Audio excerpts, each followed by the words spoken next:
Praise the Lord. இன்றைக்கு daily dose of divine சேனல்ல மத்தேயு 24ஆம் அதிகாரம் மற்றும் சங்கீதம் 24ஆம் அதிகாரமும் வாசிக்க கேட்போம். கர்த்தாவே, உம்முடைய வேதத்திலுள்ள அதிசயங்களை பார்க்கும்படிக்கு எங்கள் இருதயத்தின் கண்களை திறந்தருளும் சுவாமி. ஆமேன். மத்தேயு 24ஆம் அதிகாரம்.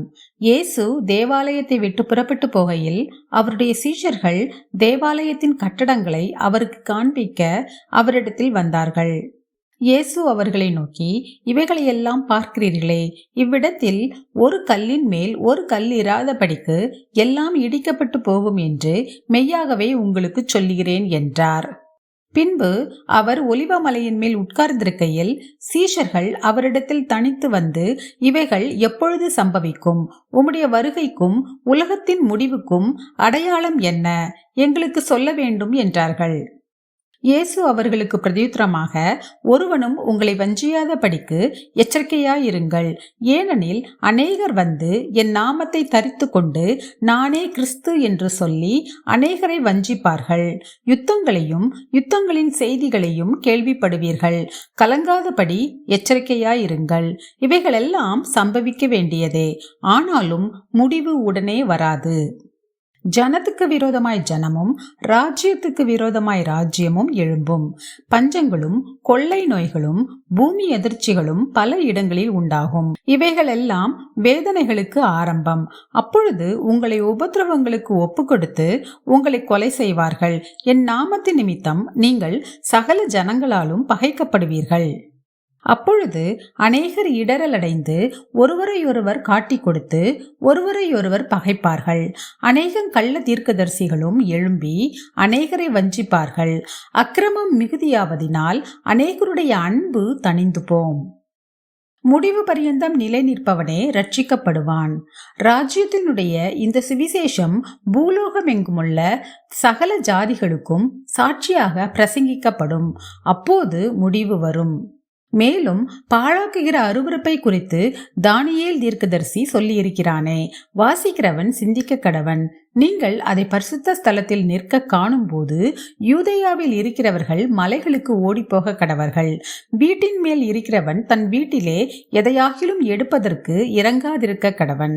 வயலில் இருக்கிறவன் தன் வஸ்திரங்களை எடுப்பதற்கு திரும்பாதிருக்க கடவன். அந்நாட்களிலே கர்ப்பவதிகளுக்கும் பால் கொடுக்கிறவர்களுக்கும் ஐயோ! நீங்கள் ஓடிப்போவது மாரி காலத்திலாவது ஓய்வு நாளிலாவது சம்பவியாத படிக்கு வேண்டிக் கொள்ளுங்கள். ஏனெனில் உலகம் உண்டானது முதல் இதுவரைக்கும் சம்பவித்திராததும் இனிமேலும் சம்பவியாததுமான மிகுந்த உபத்திரவம் அப்பொழுது உண்டாயிருக்கும். அந்நாட்கள் குறைக்கப்படாதிருந்தால் ஒருவனாகிலும் தப்பி போவதில்லை.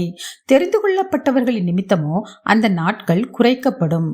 அப்பொழுது இதோ கிறிஸ்து இங்கே இருக்கிறார், அதோ அங்கே இருக்கிறார் என்று எவனாயிலும் சொன்னால் நம்பாதேயுங்கள்.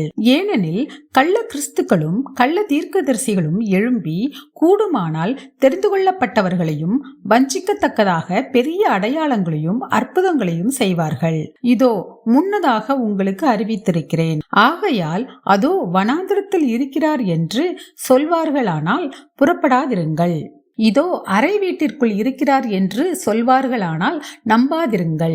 மின்னல் கிழக்கிலிருந்து தோன்றி மேற்கு வரைக்கும் பிரகாசிக்கிறது போல மனுஷகுமாரனுடைய வருகையும் இருக்கும். பிணம் எங்கேயோ அங்கே கழுகுகள் வந்து கூடும். அந்நாட்களின் உபத்திரவம் முடிந்தவுடனே சூரியன் அந்தகாரப்படும், சந்திரன் ஒளியை கொடாதிருக்கும், நட்சத்திரங்கள் வானத்திலிருந்து விழும், வானத்தின் சத்துவங்கள் அசைக்கப்படும். அப்பொழுது மனுஷகுமாரனுடைய அடையாளம் வானத்தில் காணப்படும். அப்பொழுது மனுஷகுமாரன் வல்லமையோடும் மிகுந்த மகிமையோடும் வானத்தின் மேகங்கள் மேல் வருகிறதை பூமியில் உள்ள சகல கோத்திரத்தாரும் கண்டு புலம்புவார்கள். வலுவாய் தொனிக்கும் எக்கால சத்தத்தோடே அவர் தமது தூதர்களை அனுப்புவார். அவர்கள் அவரால் தெரிந்து கொள்ளப்பட்டவர்களை வானத்தின் ஒரு முனை முதற்கொண்டு மறுமுனை மட்டும் 4 திசைகளிலும் இருந்து கூட்டிச் சேர்ப்பார்கள். அத்தி மரத்தினால் ஒரு உவமையை கற்றுக்கொள்ளுங்கள். அதிலே இளங்கிளை தோன்றி துளிர் விடும்போது வசந்த காலம் சமீபமாயிற்று என்று அறிவீர்கள். அப்படியே இவைகளை எல்லாம் நீங்கள் காணும்போது அவர் சமீபமாய் வாசலருகே வந்திருக்கிறார் என்று அறியுங்கள். இவைகளெல்லாம் சம்பவிக்கும் முன்னே இந்த சந்ததி ஒளிந்து போகாதென்று மெய்யாகவே உங்களுக்கு சொல்லுகிறேன். வானமும் பூமியும் ஒளிந்து போம், என் வார்த்தைகளோ ஒளிந்து போவதில்லை. அந்த நாளையும் அந்த நாளிகையையும் என் பிதா ஒருவர் தவிர மற்றொருவனும் அறியான், பரலோகத்திலுள்ள தூதர்களும் அறியார்கள். நோவாவின் காலத்தில் எப்படி நடந்ததோ அப்படியே மனுஷகுமாரன் வரும் காலத்திலும் நடக்கும். எப்படியெனில் ஜலப்பிரளயத்துக்கு முன்னான காலத்திலே நோவா பேழைக்குள் பிரவேசிக்கும் நாள் வரைக்கும் ஜனங்கள் புசித்தும் குடித்தும் பெண் கொண்டும் பெண் கொடுத்தும் ஜலப்பிரளயம் வந்து அனைவரையும் வாரிக்கொண்டு போகும் மட்டும் உணராதிருந்தார்கள். அப்படியே மனுஷகுமாரன் வரும் காலத்திலும் நடக்கும். அப்பொழுது 2 பேர் வயலில் இருப்பார்கள், ஒருவன் ஏற்றுக்கொள்ளப்படுவான், ஒருவன் கைவிடப்படுவான். 2 ஸ்திரீகள் இயந்திரம் அரைத்து கொண்டிருப்பார்கள், ஒருத்தி ஏற்றுக்கொள்ளப்படுவாள், ஒருத்தி கைவிடப்படுவாள். உங்கள் ஆண்டவர் இன்ன நாழிகையிலே வருவார் என்று நீங்கள் அறியாதிருக்கிறபடியினால் விழித்திருங்கள். திருடன் இன்ன ஜாமத்தில் வருவான் என்று வீட்டெஜமான் அறிந்திருந்தால் அவன் விழித்திருந்து தன் வீட்டை கண்ணமிட ஒட்டான் என்று அறிவீர்கள். நீங்கள் நினையாத நாழிகையிலே மனுஷகுமாரன் வருவார். ஆதலால் நீங்களும் ஆயத்தமாயிருங்கள். ஏற்ற வேளையிலே தன் வேலைக்காரருக்கு போஜனம் கொடுத்து அவர்களை விசாரிக்கும்படி எஜமான் வைத்த உண்மையும் விவேகமும் உள்ள ஊழியக்காரன் யாவன்? எஜமான் வரும்போது அப்படி செய்கிறவனாக காணப்படுகிற ஊழியக்காரனே பாக்கியவான். தன் ஆஸ்திகள் எல்லாவற்றின் மேலும் அவனை விசாரணைக்காரனாக வைப்பான் என்று மெய்யாகவே உங்களுக்கு சொல்லுகிறேன். அந்த ஊழியக்காரனோ பொல்லாதவனாயிருந்து என் ஆண்டவன் வர நாள் செல்லும் என்று தன் உள்ளத்திலே சொல்லிக்கொண்டு தன் உடன் வேலைக்காரரை அடிக்கத் தொடங்கி வெறியோரோடே புசிக்கவும் குடிக்கவும் தலைப்பட்டால் அந்த ஊழியக்காரன் நினையாத நாளிலும் அறியாத நாழிகையிலும் அவனுடைய எஜமான் வந்து அவனை கடினமாய் தண்டித்து மாயக்காரரோடே அவனுக்கு பங்கை நியமிப்பான். அங்கே அழுகையும் பற்கடிப்பும் உண்டாயிருக்கும். சங்கீதம் 24ஆம் அதிகாரம். பூமியும் அதன் நிறைவும் உலகமும் அதிலுள்ள குடிகளும் கர்த்தருடையது. அவரே அதை கடல்களுக்கு மேலாக அஸ்திபாரப்படுத்தி அதை நதிகளுக்கு மேலாக ஸ்தாபித்தார். யார் கர்த்தருடைய பர்வதத்தில் ஏறுவான்? யார் அவருடைய பரிசுத்த ஸ்தலத்தில் நிலைத்திருப்பான்? கைகளில் சுத்தமுள்ளவனும் இருதயத்தில் மாசில்லாதவனுமாயிருந்து தன் ஆத்துமாவை மாயைக்கு ஒப்புக்கொடாமலும் கபடாய் ஆணையிடாமலும் இருக்கிறவனே, அவன் கர்த்தரால் ஆசீர்வாதத்தையும் தன் இரட்சிப்பின் தேவனால் நீதியையும் பெறுவான். இதுவே அவரை தேடி விசாரித்து அவருடைய சமூகத்தை நாடுகிற யாக்கோபு என்னும் சந்ததி. வாசல்களே, உங்கள் தலைகளை உயர்த்துங்கள், அநாதி கதவுகளே உயருங்கள், மகிமையின் ராஜா உட்பிரவேசிப்பார். யார் இந்த மகிமையின் ராஜா?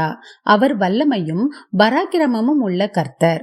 அவர் யுத்தத்தில் பராக்கிரமமும் உள்ள கர்த்தராமே. வாசல்களே, உங்கள் தலைகளை உயர்த்துங்கள், அநாதி கதவுகளே உயருங்கள், மகிமையின் ராஜா உட்பிரவேசிப்பார். யார் இந்த மகிமையின் ராஜா? அவர் சேனைகளின் கர்த்தரானவர். அவரே மகிமையின் ராஜா. ஆமேன். நாம் ஜெபிப்போம். அன்புள்ள இயேசு சுவாமி, இந்த அருமையான காலை வேலையை தந்ததற்காக உங்களுக்கு கொடான் கூட நன்றி ஏசப்பா. எத்தனையோ பேருக்கு இல்லாத ஸ்லாக்கியத்தையும் பாக்கியத்தையும் அற்ப பாவிகளும் தூசுகளும் ஆகிய எங்களுக்கு தந்தீரே, அதற்காக உமக்கு நன்றி ஏசப்பா. இந்த நாளிலும் எங்களுடைய ஆயுசு நாளில் ஒரு நாளை கூட்டி சேர்த்த தயவுக்காக உமக்கு நன்றி ஏசப்பா. எங்களுடைய பாவங்கள் ஒவ்வொன்றையும் நீர் மன்னித்து அப்பா, நீர் எங்களை நல்லபடியாக கர்த்தாவை வழி நடத்த வேண்டுமாறு ஜெபிக்கிறோம் அப்பா. இப்பொழுதும் கூட உம்முடைய வருகையை குறித்து இன்று நாங்கள் வாசித்தது போல நீர் வரும் நாளையும் நாளிகையையும் பிதா ஒருவர் தவிர வேறொருவரும் அறியார்கள் அப்பா. உம்முடைய வருகையின் போது நாங்கள் உம்மோடு கூட வருவதற்கு நாங்கள் ஆயத்தமாக இருக்க வேண்டும் அப்பா. அப்படிப்பட்ட பிள்ளைகளாக நாங்கள் இந்த உலகத்தில் வாழ எங்களுக்கு கிருபை தர வேண்டுமாறு ஜெபிக்கிறோம் அப்பா. இந்த நாளை உம்முடைய கரத்திலே ஒப்பு கொடுக்கிறோம்.